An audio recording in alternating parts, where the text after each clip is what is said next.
गोदान दिल्लीयाव खुंजानो गोनां बड'लेण्ड ओंखारबाय जिहेतु नोंथांमोनाबो हारिमुआरि हान्जाफोरनि हाबाफारियाव गुबै रल लाहैगोन माबायदि एक्साइटेड जादों? ओरैनो गिबियावनो गोजोननायजों नोंथांमोननो फोरमायनांगोन जों जा थांखि लानानै जों ओंखारदों आरो जा बे हाबाफारिजों लादों बड'लेण्ड महाउत्सव बाव थांनो थाखाय जों ओरैबायदि फ्रात फ्रित साखाफारा जादों। दा बाहाय जोङो थांनो थाखाय नै दाख्लैनिफ्रायनो जोङो प्रिपारेसन जादों आरो बाव थांनो थाखाय जोङो दा साखाफारा जानानै दा जोंनि बर' माहारि लोगोसे गुबुन गुबुन हारि माहारिनिबो हारिमु हान्जाफोरखौ लानानै जोङो दा थांनो थाखाय नै क'क्राझार रेल स्टेसनाव जोङो दा जमा जानानै दं। ओरैनोथ' बुंनाय बायदिबा समाय होनाया 11:30-12नि गेजेरावमोन, खिन्थु दा 12टा बारबाय। दा ट्रेननिसो खोथा बियो माबायदि स्पिडआव हगारदों, बे हगारबोबानो जोङो गाखोलांसै।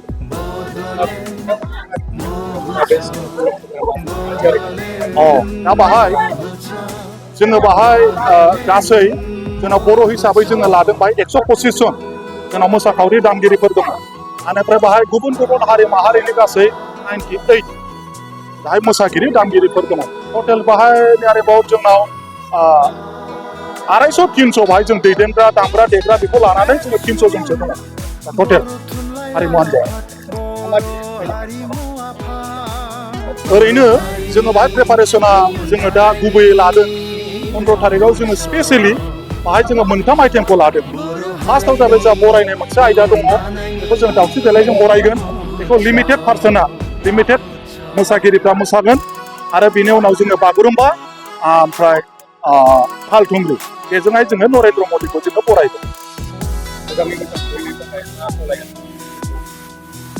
मोजां सौहैनो थाखायथ' बेनो आं आफा आनान गसाइ नुवाथारि सोरजिगिरिखौ खावलायगोन जेन' जोङो बे जोंनि बड'लेण्ड महाउत्सवआ मोजाङै मोजां जाफुंसारलाङो, जेबो खैफोद बिफोराव गोग्लैयाजासे। आरो जोङो दा जेरैबायदि गोसो मोदोम लानानै जों बाव सोलोंबाय आरो थांनो जे जों ओंखारदों मोजां दिल्लीयाव सौहैनानै जोङो मोजांनो जोङो हाबाफारिखौ मावफुंनानै खुंफुंनानै फैनो हागोन। आं बेखौनो आफा आनान गसाइनाव आर'ज गाबो। फैगौ 15 आरो 16 नभेम्बराव दिल्लीयाव बड'लेण्ड महोत्सव जानो गोनां जि हाबाफारि बेयाव जोंहा गंनै स्पेसियेल ट्रेनजों होनाय जादों। गंसे राङापारानिफ्राय ट्रेन आरो गंसे कामाख्या स्टेसननिफ्राय। कामाख्या स्टेसननि ट्रेना दिनै फैनानै नैबे क'क्राझाराव सफैबाय।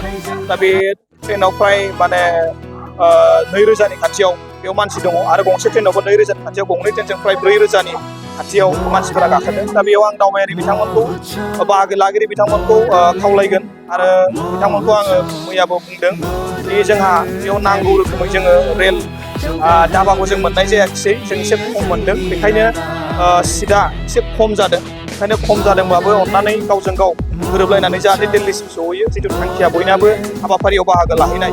बेखायनो बिथांमोनखौ आं खावलायगोन जाहाथे गावजों गाव गोरोबलायनानै जाहाथे सहैयो। फारसेथिं जोंनि बे गारियाव पेन्ट्रि कार गैया, अब्लाबो जों पेन्ट्रि कार गैयाब्लाबो केटारिंनि गेजेरजों जानायनि आदारखौ जों होनो नागिरदों। दा दिनै NGPआव हयथ' बिसोरनि मोनानि जानायखौ होगोन, गाबोन सानावबो होगोन आरो मोनायावबो होगोन। अब्लाबो बिथांमोनखौ माखासे जाग्रा मुवाफोर लाखानो थाखाय जों खावलायदों आरो बेयाव ट्रेना जों गोबां खस्थ'नि गेजेरजों मोनदों। दा बेखायनो मिजिं थिदों बयखौबो जाहाथे मोजाङै गोरोबलायनानै जाहाथे बयबो थाङो। बे ट्रेना 14 थारिखनि फुङाव मोनहैगोन 14आव आरो 17 थारिखआव बे ट्रेना रिटार्न जाफिनगोन। दा बेखायनो बेनि थाहैग्रा बिथांमोनखौ रामलीला मैदाननि जि मोनसे फोथाराव दोननाय जादों बेयाव थाहैगोन बिथांमोना। दा बेखायनो दावबायारि बिथांमोनखौ बयनिसिमबो गाहाम हामलायनाय जासिबाय, बयनिसिमबो बेस्ट उइसेस जासिबाय जाहाथे मोजाङै मोजां हाबाफारियाव सहैनो हायो।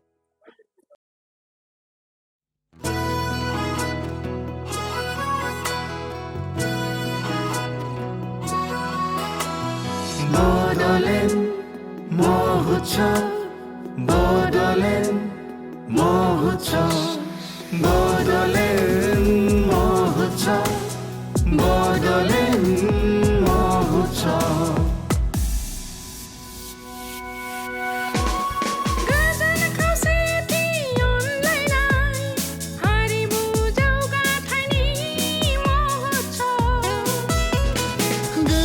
खौसेथि अनलायनाय हारिमु जौ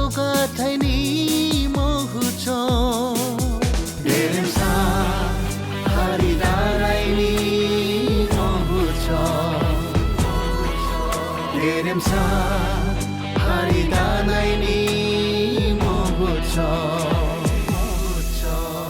Bodoland Mohotsov Bodoland Mohotsov Bodoland Mohotsov Bodoland Mohotsov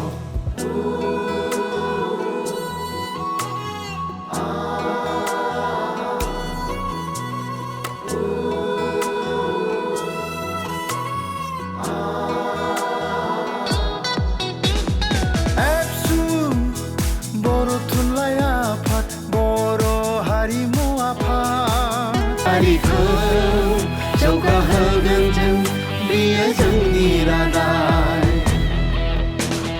Bodoland Mohotsov Bodoland Mohotsov Bodoland Mohotsov Bodoland Mohotsov Welcome Bodoland Mohotsov welcome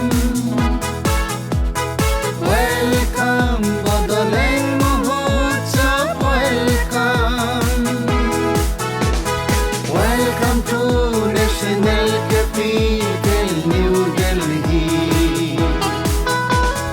Welcome to National Capital, New Delhi. Welcome to National Capital, New Delhi.